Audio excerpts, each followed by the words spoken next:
नमस्कार दोस्तों। आजकल काफ़ी बातचीत हो रही है योगी आदित्यनाथ की और हेमंत बिस्व शर्मा जो असम के मुख्यमंत्री हैं। हालांकि असम की हालात जो हैं वो उत्तर प्रदेश की तरह बिल्कुल नहीं है। योगी आदित्यनाथ के पास पूरा ग्राउंड है, खुला ग्राउंड है खेलने के लिए। हालांकि हेमंत बिस्व शर्मा के पास असम में ऐसा कोई खास ग्राउंड नहीं है। असम में लगभग 30% से ज़्यादा मुस्लिम आबादी है और उत्तर प्रदेश के हिसाब से वो बहुत ही अलग है।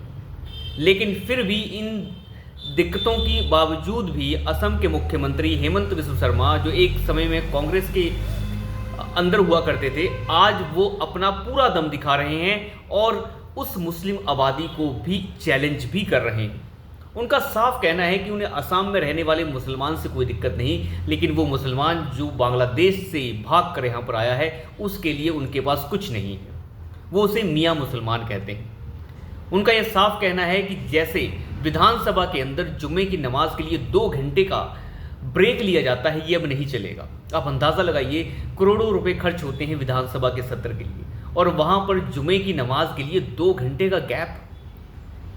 मतलब जुम्मे की नमाज साल में 52 जुम्मे होते हैं। आप क्या इसी काम में लगे रहेंगे कि जुम्मे की नमाजें होंगी? कई प्रदेशों में तो इतना बुरा हाल है, वहाँ पर जुम्मे की छुट्टी होती है, एतवार की नहीं। और ये बिहार की बात है, नीतीश कुमार की, जो एनडीए का साथी है। तो इतने बुरे हाल हैं, मुस्लिम तुष्टीकरण के चक्कर में सब कुछ भूल जाते हैं लोग। लेकिन हेमंत बिस्व शर्मा ने यह साफ कर दिया और विधानसभा से ये प्रस्ताव पारित कर दिया गया है कि अब कोई भी 2 घंटे का गैप अब विधानसभा के अंदर जुम्मे की नमाज के लिए नहीं होगा।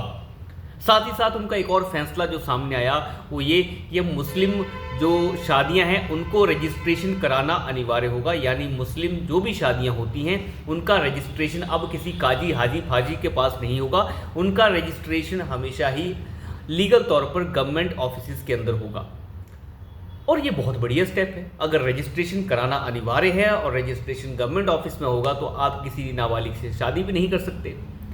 और किसी नाबालिग से शादी करके या फिर 17 साल की या 16 साल की लड़की से शादी करके उससे जल्दी जल्दी बच्चे पैदा करने का जो प्रोसीजर इस कौम के अंदर होता है वो प्रोसीजर थोड़ा पीछे छूटता है। सिंपल सी बात है, इतने बड़े फैसले लेने का जो दम है वो हेमंत बिस्व शर्मा ही कर सकते हैं। एक बड़ी मुस्लिम आबादी होने के बावजूद भी वो 2 बार से मुख्यमंत्री हैं और अपना दम दिखा रहे हैं। वो कई बार कह चुके हैं कि असम की जो डेमोग्राफ है उसे चेंज करने की कोशिश की जा रही है और इसके लिए वो हर भरसक कदम उठाने के लिए तैयार है कि इसे कैसे रोका जाए।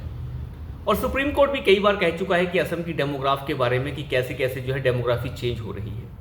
अभी उन्होंने उससे पहले एक और कानून पारित किया जिसमें ये अनिवार्य है बताना कि ज़मीन किस लिए बेची जा रही है। अगर कोई मुस्लिम हिंदू की ज़मीन खरीद रहा है या कोई हिंदू ज़मीन बेच रहा है या कोई मुस्लिम ज़मीन बेच रहा है तो पहले उन्हें बताना होगा और इसकी जांच की जाएगी कि वो ज़मीन क्यों बेच रहा है, क्या इसके पीछे कोई दबाव तो नहीं है।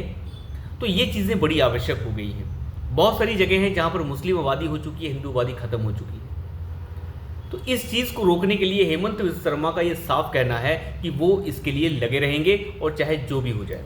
अभी एक टाइम्स ऑफ इंडिया में आप देखेंगे एक आर्टिकल छपा था 2-3 दिन पहले जिसमें साफ लिखा रहा था सीएम ऑफ सम, यानी कुछ लोगों का मुख्यमंत्री है हेमंत बिस्व शर्मा। तो हेमंत बिस्व शर्मा ने उसके ऊपर साफ कहा था कि हाँ, मैं कुछ लोगों का मुख्यमंत्री ही ठीक हूँ, मुझे कोई ऐतराज़ नहीं है। वैसे तो सबका मुख्यमंत्री हूँ, लेकिन मैं असम के लोगों का मुख्यमंत्री हूँ, उन लोगों का नहीं जो बाहर से आए हैं। और उनके लिए अगर तुम्हें ये कहना है कि मैं कुछ लोगों का मुख्यमंत्री हूँ तो मैं कुछ लोगों का मुख्यमंत्री ही ठीक हूँ, मैं ऐसा ही रहने वाला हूँ और मैं सुप्रीम कोर्ट की गाइडलाइंस के ऊपर ही चल रहा हूँ।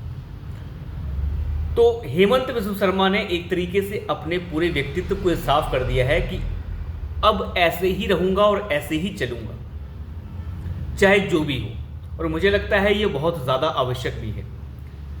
अब मुसलमान तो देखो चिल्लाने के लिए बना है, सीधी सी बात है। मुसलमान चिल्ला रहा है कि ये शरिया के ऊपर हमला है। ना मुसलमान को शरिया का पता है, ना मुसलमान के बस का है कुछ। सीधी सी बात है, मैं आपको बताता हूँ।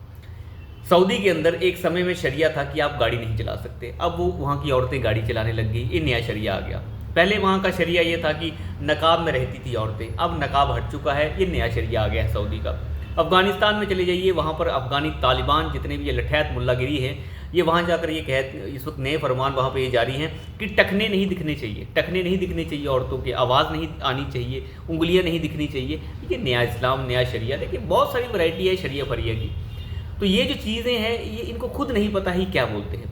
अगर इनके पिछवाड़े में अगर इतना ही दम है तो जाइए सुप्रीम कोर्ट, बाबरी और बाबरी फाबरी के लिए तो चले जाते हैं। आप जाइए सुप्रीम कोर्ट और कहिए कि हमें शरिया कानून जो है अपना लागू चाहिए, और वो भी किस चीज़ में, क्रिमिनल केसेस में। सिविल केसेस में, क्रिमिनल केसेस, सिविल केसेस में तो चले जाते हैं। देखिए क्रिमिनल केसेस में, क्रिमिनलिटी के मामले में ये कभी शरिया को लागू नहीं कराएंगे जहां चोरी करने पे 100 कोड़े पड़ते हैं, जहां पर मर्डर करने पे मर्डर मिलता हो, रेप करने पे हाथ काट दिया जाता हो। इस तरीके के मामले में ये पीछे चले जाते हैं, तब पिछवाड़ा गर्म हो जाता है। तो इन लोगों की जो औकात है वो बिल्कुल छोटी है, इनके बारे में बात करना बेकार है। मुद्दा ये है कि अपने देश को कैसे चलाया जाए। देश वैसे ही चलना चाहिए जैसे सबके लिए एक जैसा कानून। जब कहते हैं कि सेकुलरिज्म होना चाहिए, सबके लिए एक जैसा कानून होना चाहिए, तो फिर ये 52 जुम्मों के लिए कोई मजाक चल रहा है। इतनी सारी नमाजें होती हैं, घर में जाके कर लो वो नमाज। ऐसा तो है नहीं कि हर नमाज जो है किसी के लिए फ़र्ज़ है। कोई नमाज नहीं पढ़ पाता तो शाम को नमाज पढ़ता है, पता नहीं क्या क्या कहते हैं उन्हें, लेकिन होता तो है, प्रोसीजर है। लेकिन यही है कि बस मानसिकता गिरी हुई है। तो मुसलमानों को थोड़ा सा साइड पे रखते हुए मुद्दे की बात अगर हम करें तो हेमंत बिस्व शर्मा बिल्कुल क्लियर लाइन पर चल रहे हैं, और उन्हीं के साथ साथ योगी आदित्यनाथ भी चल रहे हैं। लेकिन जितना टफ योगी आदित्यनाथ के लिए है, उससे कहीं ज़्यादा टफ जो है वो हेमंत बिस्व शर्मा के लिए है। पता नहीं वो अगली बार मुख्यमंत्री बन पाएँ ना बन पाएँ, लेकिन वो अपनी लाइन पकड़ कर चल रहे हैं और वो कोई कसर नहीं छोड़ना चाहते। और ये अपने आप में बहुत बेहतरीन है, क्योंकि सीमा वाले क्षेत्र ऐसे हैं जो जिनकी सीमाएं दूसरे देशों से लगती हैं। अगर आपने आसपास आप देखिए बांग्लादेश, जहाँ पे जो है इस वक्त बांग्लादेश के मुख्यमंत्री जो प्राइम मिनिस्टर हैं उन्हें भगा दिया गया है, और कहते हैं कि वहाँ पे डेवलपमेंट अब होगी। पहले जीडीपी बड़ी अच्छी चल रही थी, पता लगा अब जीडीपी 0 पे हो चुकी है, ख़त्म हो चुकी है जीडीपी अब। खैर ये सब ड्रामा तो चलता रहेगा, लेकिन आसपास के देश सब खत्म कर दिए गए हैं। वैसा ही ड्रामा यहाँ करने के चक्करों में। तो हेमंत बिस्व शर्मा की लाइन बिल्कुल क्लियर है और वो अपना काम करते जा रहे हैं। तो अभी के लिए इतना ही, धन्यवाद।